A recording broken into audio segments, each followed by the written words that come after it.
Hello everyone, I hope everybody is doing fine.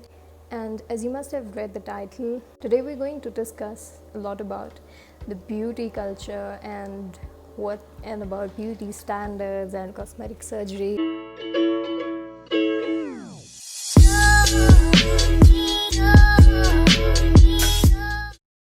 So this video is actually inspired by Shruti Hassan. For those of you who don't know who she is a famous Indian actress. Recently she talked about her journey about cosmetic surgeries and body shaming, and she said that how she got a nose job because it was a reconstructive surgery wherein she suffered from a disorder due to which she had problems breathing and while singing. And so she got plastic surgery to fix her broken nose.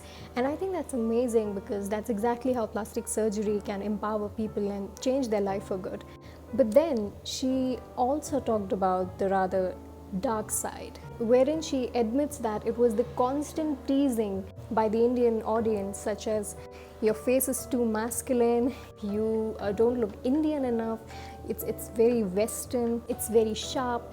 And listening to these comments made her feel insecure about her body and made her do temporary cosmetic surgeries like Botox or lip fillers or I don't know, maybe a few other things. Like, people judged her negatively for her natural appearance. But then when she got cosmetic surgery, people judged her for not looking natural enough anymore. I mean, why do we feel so entitled as a society to judge somebody on their appearance, right? But you know, the one thing that I really admired about her is that she admitted that she wants to be true about her journey and that she doesn't want to lie to young girls into misleading them that was her natural exterior outlook.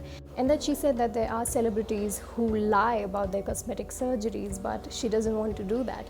And this is a very, very positive statement coming from a celebrity, considering how toxic beauty standards are getting these days with the help of social media and celebrities they are perpetuating into our society, and how cosmetic surgeries are being normalized. Now, there are actually two types of surgeries. One is plastic surgery and the other one is cosmetic surgery. So plastic surgeries are meant for reconstructive purposes, which means that they help you deal with a trauma, maybe a deformity, maybe a defect in the body, maybe you met an accident and now you want to change that part of your body. And I think it can really empower people, and it's totally a good thing. And then there is cosmetic surgery, which doesn't really have to do with the deformity or a defect in your body. It has to do with the aesthetic appeal of that body part, which the person electively chooses to change. Now, when I talk about normalizing cosmetic surgeries, I'm not saying that what others do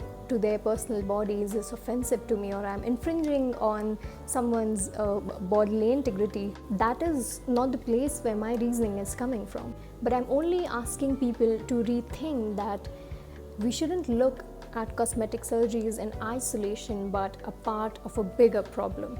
Which problem, you'd ask? A good majority of people seeking cosmetic surgeries suffer from some or the other psychological disorder. A study conducted in 2019 wherein they did a survey on 1,000 cosmetic surgery patients reaching to a particular clinic for that purpose, and they found that 41% of the patients were suffering from a psychological disorder. Things like low self-esteem and body dissatisfaction might not be that extremely concerning, but people undergoing cosmetic surgeries often come from a dark place of body dysmorphic disorders, eating disorders, personality disorders, anxiety and depression. Let's take the example of body dysmorphic disorders, which is one of the most common disorders which is observed in the patients of cosmetic surgeries.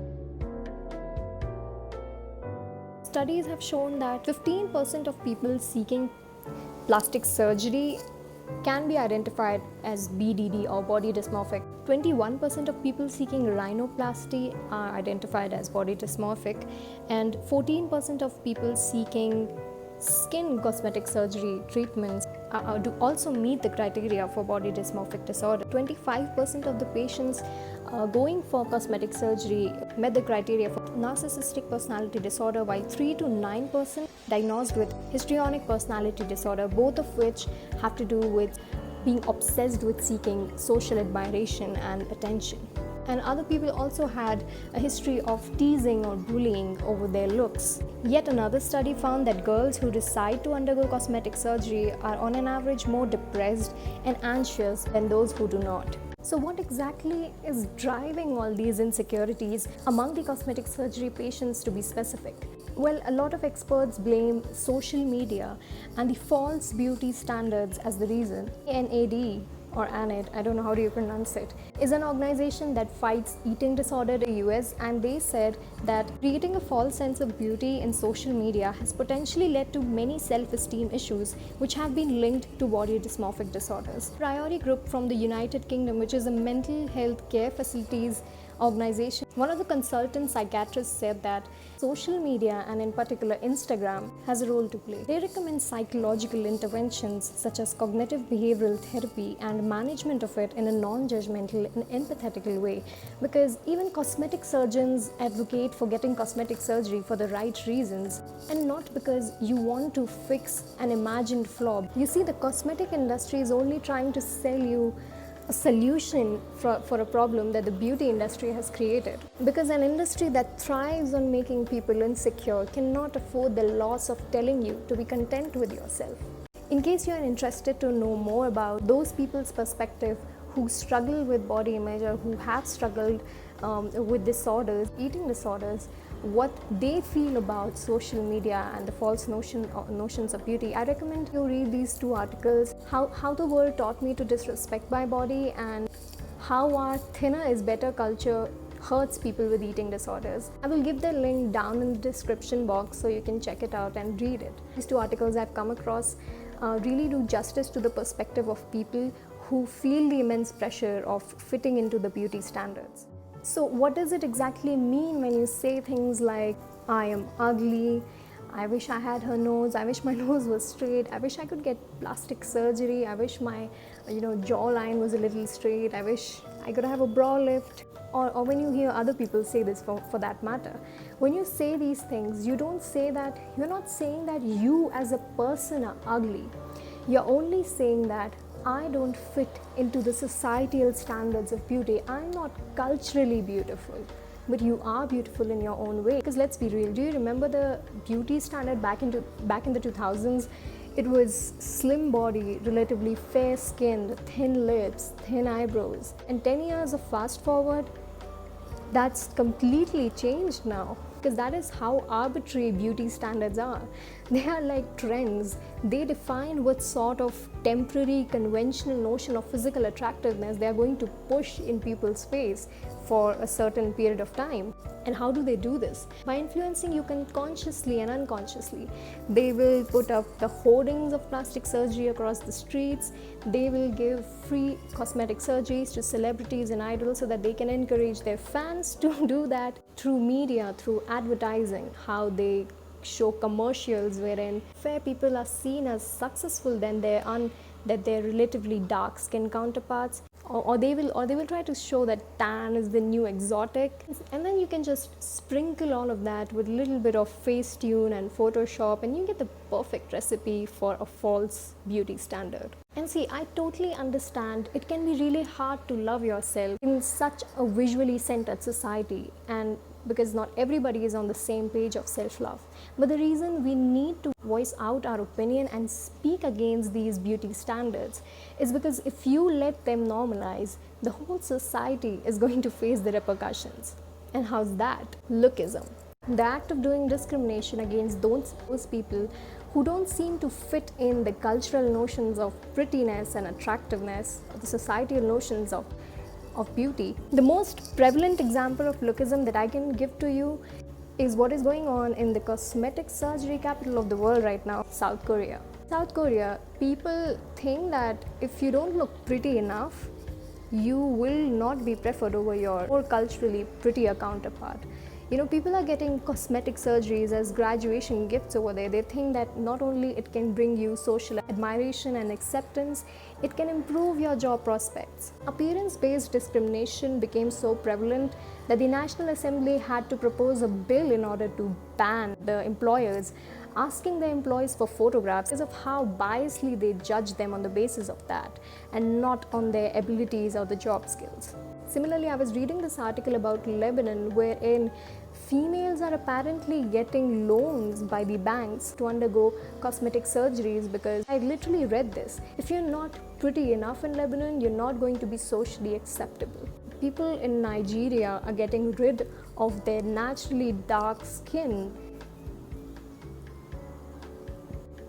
in order to feel more beautiful, because that is the arbitrary beauty standard that the beauty industry in Nigeria is enforcing on women, when actually it's a tropical country, and in accordance with the climate, their skin is supposed to be dark because of the higher amount of melanin that it will produce in order to protect them from the UV rays. People and it also seems like people lose a sense of judgment when it comes to justice, because you will see people romanticizing criminals, provided if the criminal fits in the standard of conventional beauty, like how we saw in the case of people romanticizing Ted Bundy, a serial killer and rapist. Women have become increasingly insecure about biologically inevitable process, aging.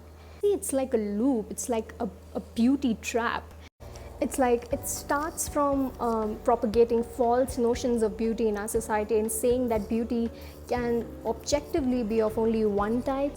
Then people start to internalize and normalize all of that, and they start passing teasing comments, they start doing body shaming, they do appearance based discrimination, ageist discriminations, and then people who are victims of these things feel a sense of lower self-esteem and dissatisfied with their bodies when their body is perfectly non-defective and there's no a deformity as such. So people become preoccupied with their bodies and imagine flaws and nitpick their features. Then they start undergoing cosmetic surgery procedures. Cosmetic surgery procedures again reinforce the fact that you need to look a certain way in order for people to perceive you as socially acceptable and pretty. And then this idea just goes back to again spreading false notions of beauty and toxic beauty standards, and it's like a loop. It just continues and continues and continues. I think in India, more than the systematic form of lookism which might exist in Bollywood and in the glamour industry, we have a more casual form of lookism wherein relatives will compare you to your cousins, your family members will pass comment on your weight, your relatives will pass comment on your appearance, your friends might say something like, oh, her nose is like a pakoda. Things like these are little things that I've heard in conversations taking place around me. Most of the Indians, and especially the older generations, the concept of mental health is really hard to grasp, really hard to digest. So we need to be especially more careful about this. We saw those Pond's and Fair and Lovely fairness ads.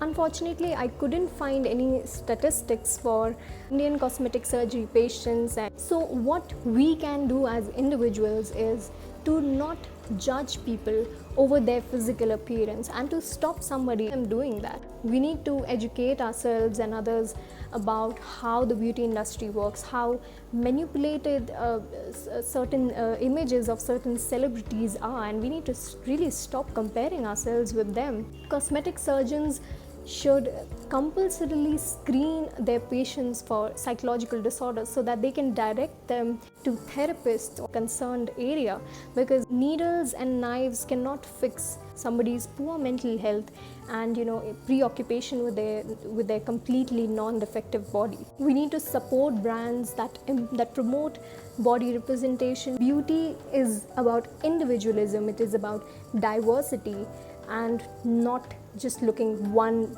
certain way. Just as much as we say that we are unique individuals on the inside with different personalities, talents and hobbies, our exterior outlook is just as much unparalleled and incomparable with others. So we need to really get rid of this comparison that we do all the time, and let's speak up while we still can. If you like this video, please share it. I really want this message to reach more and more people. Subscribe my channel, and I'll see you next time.